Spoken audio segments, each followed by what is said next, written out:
Hi everybody, this is Connor Cisco and I'm going to perform Football by Lewis Jenkins. I take the snap from the center. I fake right, I fade back. I've got protection. I've got a man downfield. What the hell is this? This isn't a football, it's a shoe. A brown leather Oxford. Maybe the cousin of a football, the same skin, but not the same. A thing made for the earth, but not for the air. I realize that this is a world where anything is possible. I understand also that one often has to make do with things that one has. I've eaten pancakes, for instance, and I've had to use that clear corn syrup because there's no maple syrup. They weren't very good. But, anyways, this is different. One has certain responsibilities. One has choices they have to make. This isn't right. I'm not going to throw it. So, Football by Lewis? Maybe Louis? I'm not sure. Lewis Jenkins. And this poem definitely has a lighter tone to it than my second poem, The Coming of Plague, which is just flat out depressing and really sad. So, this poem has to deal with a football player who has to deal with the compromises and decisions that go along with the game on and off the field. So it begins with him hiking the ball. He notices he's got protection. He also realizes that he has a guy going downfield, receiver. And it's a really fast, this is all taking place within like 1 second because football requires you to make decisions very fast. Now he could hold on to the ball and he could get sacked, or he could lose the ball, or he could throw the ball really fast, risk an interception. So he has a lot of decisions he has to make here in a very short amount of time. And this is where the pancakes come into play. He says, "Oh, I've had pancakes, but I had to use that crappy corn syrup because there was no maple syrup. But you know what? It wasn't that great, but it got the job done. And that's all that matters." So he realizes that the compromises he has to make in order to help his teams win. He's a leader, and so this is what, when the whole him not passing the ball at the end comes into play. He realizes that his receiver probably isn't the best option, and he could risk an interception, or he could simply not pass the ball. He has other options out there other than that one receiver. And he takes note of that and he decides that it's not the right choice to throw the ball to him. And the big theme here is showing that, life is all about decisions. And when he says that this world is a place where anything is possible, and that one has to deal with things. One has to deal with things that one has, and yeah, it just proves that not everybody.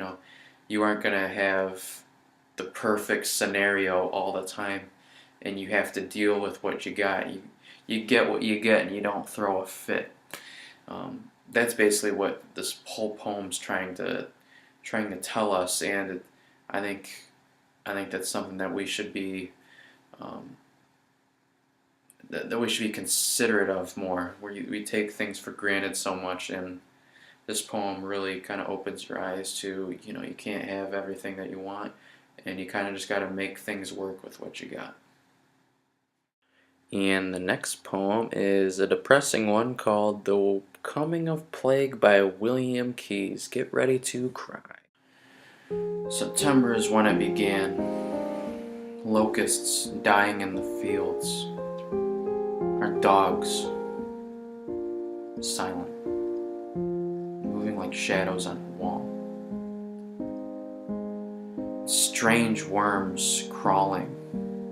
Flies we had never seen before. Huge vineyard moths. badgers and snakes abandoning their holes in the field, the fruit gone rotten, queer fungi sprouting from the earth. The woods and fields are covered in spider webs, black vapors rising from the earth. All of these and more began that fall. Ravens flew around the hospital in pairs, and wherever there was water you could hear the sound of beating clothes all through the night. Cannot count the miscarriages, the quarrels, the jealousies. And one day in the field I saw a swarm of frogs, swollen and hideous, hundreds upon hundreds, sitting on each other, huddled together, silent, ominous, and heard the sound of rushing wind. Alright, so The Coming of Plague by William Keyes. Now, this poem is just ridiculously sad, just extremely depressing. I almost wanted to tear up while I was performing it. No, so I watched several videos on other people doing this and performing this poem on the Poetry Out Loud, and I decided to take a kind of darker tone to it. I decided to kind of show how the narrator is kind of affected by it very negatively, and it's something that he thinks about all the time, even probably keeps him up at night. And I even decided to throw on that little blanket to add dramatic effect to it. What I really like about this poem is the amount of detail that the author uses, especially when he's describing how the environment and the animals are affected by what's going on. I mean, there's a plague going on, everything's dying, and I mean, they're scared, and he really portrays that really well and sets this really depressing and dark tone over this world that they're in. And it also shows how the animals are almost scared to embrace what's going on by themselves. They need to have some kind of buddy along with them. Because I mean, not once in it does it say that there's always a group of animals together, and there wasn't any other, none of the animals were going rogue or anything like that. It also portrays a good amount of hope towards the end of it when he notices the frogs all huddled together and listening to the wind.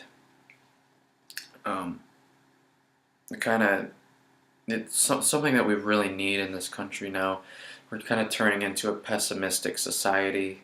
Everything is just negative, negative, negative. There's no optimism anymore, especially if you watch the news in the morning. You're always hearing just terrible, awful things that, if anything, are going to ruin your day, when we should be hearing positive things, things that are going to brighten your day, not bringing you down. And with the frogs, with them huddled together, it shows how they realize that they're going to stick together, and it'll be over eventually, and they're going to make it. And that's something that we should really pay attention to now, because it's starting to get really bad. The amount of pessimism, and I don't like pessimists. I like optimists.